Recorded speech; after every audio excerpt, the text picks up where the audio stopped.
द्वारिका नगरी से विदा होकर जब नरसिंह मेहता जी अपने गांव जूनागढ़ पहुंचे, वे सीधे अपने भैया भाभी को नमन करने उनके घर गए, क्योंकि अगर उनके भैया भाभी उन्हें घर से बाहर ना निकालते तो कैसे भगवान शिव और भगवान कृष्ण के उन्हें दर्शन होते। जब वो अपने भैया भाभी के पास पहुँचे, उन्होंने फिर से उनका तिरस्कार किया, जिसके बाद मेहता जी अपनी पत्नी और अपने बच्चों को लेकर वहाँ से चल दिए और एक धर्मशाला में जाकर रुके और वहीं अपना जीवन यापन करने लगे। बीच बीच में अक्रूर जी भगवान के आदेश से नरसिंह जी की सहायता करने के लिए आया करते। दोस्तों, कहानी में आगे बढ़ने से पहले वीडियो को लाइक, शेयर और सब्सक्राइब करें। आपके ऐसा करने से हमारा मनोबल बढ़ता है। तो चलिए शुरू करते हैं।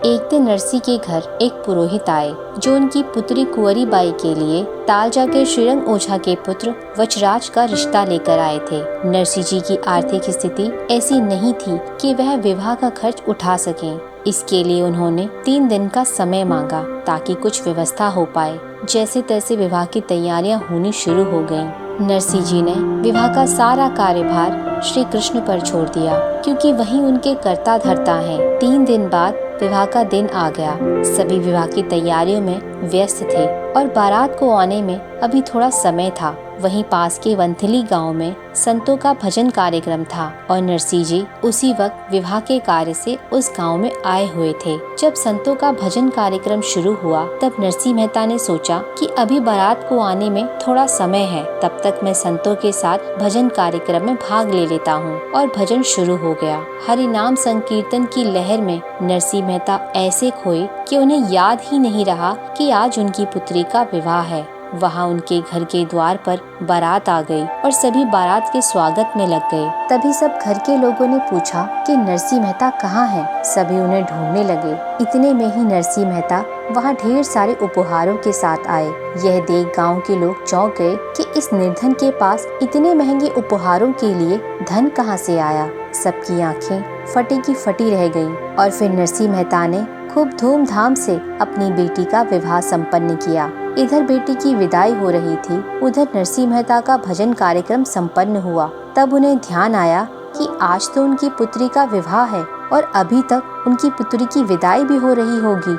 न जाने उनके वहाँ ना होने से उनके घर वालों की क्या स्थिति होगी। यह सोचकर वह तेजी से अपने गांव की ओर दौड़े। जी हाँ, आप सही सोच रहे हैं। नरसिंह मेहता की पुत्री के विवाह में स्वयं श्री कृष्ण कुंवरी बाई के पिता के रूप में आए और एक पिता के सभी धर्म निभाए, क्योंकि उनके भक्त उनके भजन में इतना लीन थे कि वह अपने परिवार को ही भूल गए। तब श्री कृष्ण ने अपने भक्त के परिवार का दायित्व लिया। जब नरसिंह मेहता अपने घर पहुँचे, तब तक उनकी पुत्री की विदाई हो चुकी थी। सभी विवाह की भव्यता की बहुत तारीफ कर रहे थे। नरसिंह मेहता समझ गए कि यह सब मेरे प्रभु ने किया है।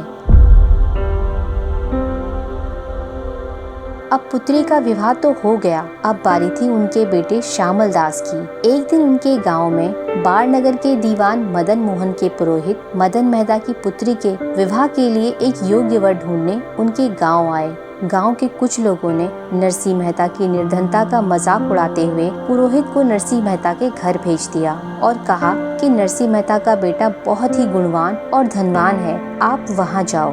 मदन मेहता की पुत्री के लिए श्यामल दास बिल्कुल योग्य वर है। जिसके बाद पुरोहित नरसिंह मेहता के घर पहुँचे और बोले, मैं मदन मेहता की पुत्री के विवाह का प्रस्ताव आपके बेटे श्यामल दास के लिए लेकर आया हूँ। सभी को बहुत आश्चर्य हुआ कि इतने बड़े सेठ की बेटी का विवाह का प्रस्ताव हमारे घर कैसे आया। नरसिंह मेहता ने इसे श्री कृष्ण की इच्छा जानकर स्वीकार कर लिया और पुरोहित को भी श्यामल दास पसंद आ गया और अब रिश्ता पक्का हो गया और अब विवाह के दिन नजदीक आने लगे। तभी मदन मेहता को आसपास के लोगों से पता चला कि जिसके साथ उनकी बेटी का संबंध जुड़ने वाला है वह एक निर्धन परिवार है। वहाँ उसकी बेटी खुश नहीं रह पाएगी। मदन मेहता ने ये बात अपने पुरोहित को बताई और पूछा, आपको कैसे पता नहीं चला इस बारे में? मैं अब ये रिश्ता तोड़ने जा रहा हूँ। तब पुरोहित ने कहा कि अगर अब आप ये रिश्ता तोड़ेंगे तो इससे हम सबके मान सम्मान पर आँच आएगी।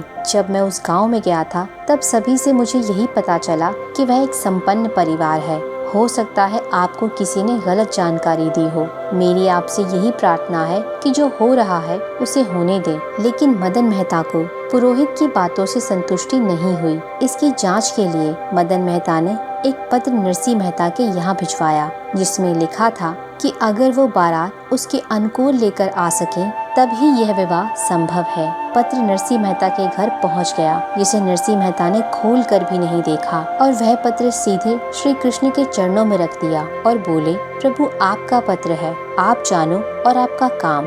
घर के सभी लोगों ने कहा, एक बार पढ़ तो लो, पर नरसिंह जी को पूर्ण विश्वास था और वो अपने भजन में लग गए। विवाह का दिन आया। नरसिंह अपनी व्यवस्था अनुसार अपने पुत्र की बारात लेकर निकले। अंत में भगवान बहुत बड़ी बारात लेकर हर गली से नरसिंह जी के साथ बारात में मिल गए।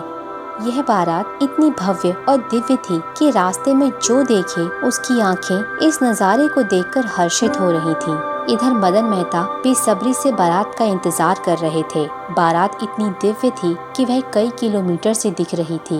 मदन मेहता ने जब बारात को देखा, वह अपनी आंखों पर विश्वास नहीं कर पाया कि श्यामल दास के पीछे योगेश्वर श्री कृष्ण और बलराम खड़े हैं। हाथी, घोड़े, महंगे उपहार देख वो फूला नहीं समाया और अपनी पुत्री का विवाह बड़ी प्रसन्नता से श्यामल दास के साथ कर दिया। इस प्रकार एक बार फिर भगवान अपने भक्त के लिए आए।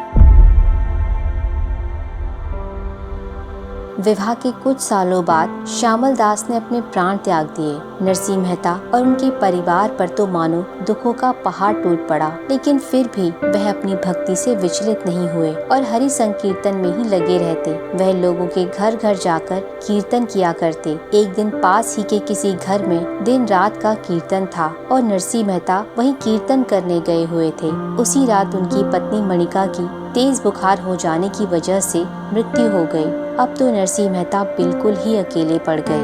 अब वो संसार छोड़ भगवान की भक्ति में और आगे बढ़ गए।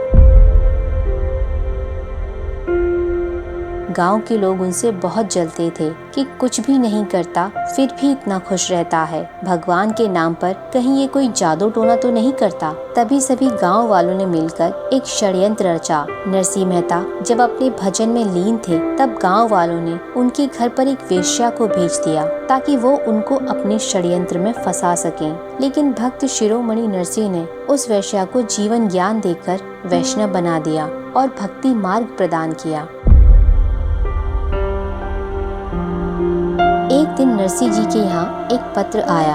यह पत्र उनकी पुत्री कुंवरी बाई के ससुराल से था कि कुंवरी बाई गर्भवती है और उनकी गोद भराई की रस्म करवाई जा रही है। कुंवरी बाई की सास ने बहुत सारे सामानों की सूची भिजवाई और कहलवाया कि अगर वो ये सब ना ला पाए तो गिरनार के 2 पत्थर जरूर भिजवा दें ताकि उनकी बेटी कुएं में डूब के मर सके। अपनी बेटी के ससुराल से ऐसी चिट्ठी आते देख नरसिंह मेहता अपनी बेटी के घर चल दिए, क्योंकि अगले ही दिन यह रस्म होनी थी। अपने साथ कुछ संतों और हाथ में करताल लेकर नरसिंह मेहता बेटी के ससुराल पहुँचे। अपने पिता को देख कुंवरी बाई बहुत प्रसन्न हुई, पर उनके पास कुछ न देख वह दुखी भी हुई और बोली, बापू आप गोद भराई के लिए कुछ भी नहीं लाए। इस पर नरसिंह मेहता बोले, बेटी मेरा पूरा जीवन निकल गया, मेरे पास कभी भी कुछ भी नहीं था। जो कुछ भी किया मेरे प्रभु ने किया और आज भी वही करेंगे। जब गोद भराई की रस्म का समय आया, तब उसी समय योगेश्वर श्री कृष्ण एक व्यापारी बनकर वहाँ प्रकट हुए और बोले कि नरसिंह जी मेरे सखा हैं। आज मुझे जो भी प्राप्त है सब उनकी वजह से ही प्राप्त है। गोद भराई का इतना सामान देखकर सभी लोग चकित रह गए। कुंवरी बाई की सास ने जो सामान की सूची भेजी थी, उससे भी ज्यादा सामान श्री कृष्ण लेकर आए।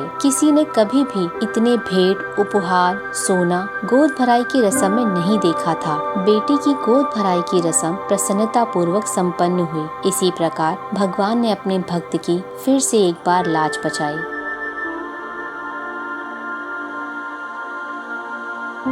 अगले भाग में हम जानेंगे कि इतिहास का सबसे बड़ा भार नरसिंह जी द्वारा कैसे भरा गया और उन्हें परम धाम की प्राप्ति कैसे हुई। अगर आपको ये वीडियो अच्छा लगा हो तो वीडियो को लाइक, शेयर और सब्सक्राइब करें और बेल आइकन दबाना ना भूलें।